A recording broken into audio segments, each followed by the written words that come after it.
Let's bring you more of our interviews now with all three candidates for U.S. Senate, including some questions that came from you, our viewers, on topics from bipartisanship to abortion. Where do you stand on a federal abortion ban? Well, look, I'm a very pro-life congressman. I was a pro-life state legislator. I'm proud that Indiana was the first state in the country to pass a pro-life law. But would you support a federal ban? I don't think there will ever be a federal ban. I don't think there.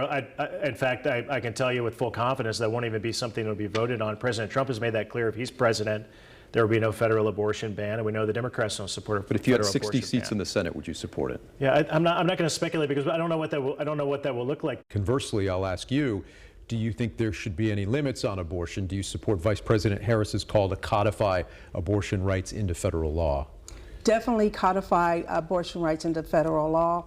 I don't think we should get into limiting, and the reason why is because women, they're smart. They know how to choose. They know, between them and their doctors, they know what is right for them. This isn't a federal issue. It never was. Constitutionally, it should not be in the federal domain. So you don't support a federal ban? I do not. But then again, there isn't any presidential candidate who does, so it's kind of a moot point in most respects.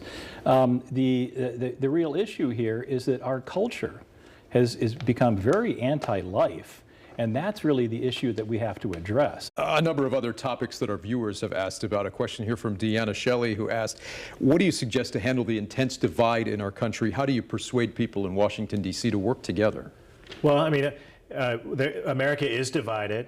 And I think at the end of the day, we have to get back to the first principles that make this country great. And that's our American economy, supporting our economy, creating good jobs, bringing jobs back to the United States of America. How do you persuade those in Washington, D.C. to work together?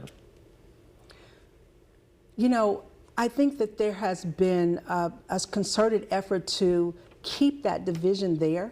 We on the ground in Indiana, we can bridge those gaps here in Indiana because we all have the same issues. As a third-party candidate, I am in opposition to the unconstitutional, inherently divisive, self-appointed, relatively recent two-party system that our founders warned us against. Question from Kayla A. in Crown Point, who asked, do you view climate change as a major issue? And if so, what solutions would you implement to fight it? Well, I mean, there's no doubt there are issues that we should look at with our environment, but what we're finding right now, especially with the Biden-Harris administration, is a backwards approach.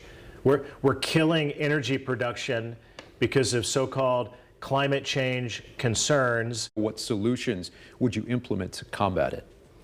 Climate change is a major issue, and we have to deal with it straightforward.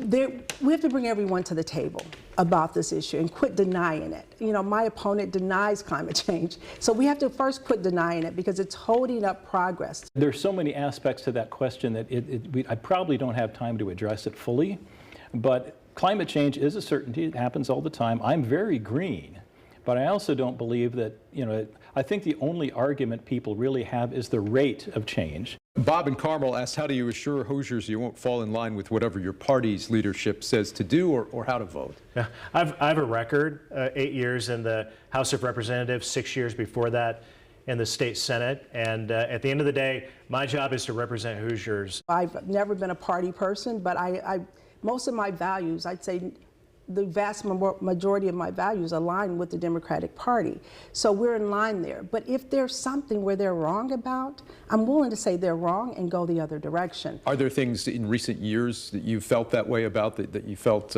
you weren't exactly in step with where the party was on a certain issue? Not really. I think that where I am with medical care for all, I think that they'll get there eventually.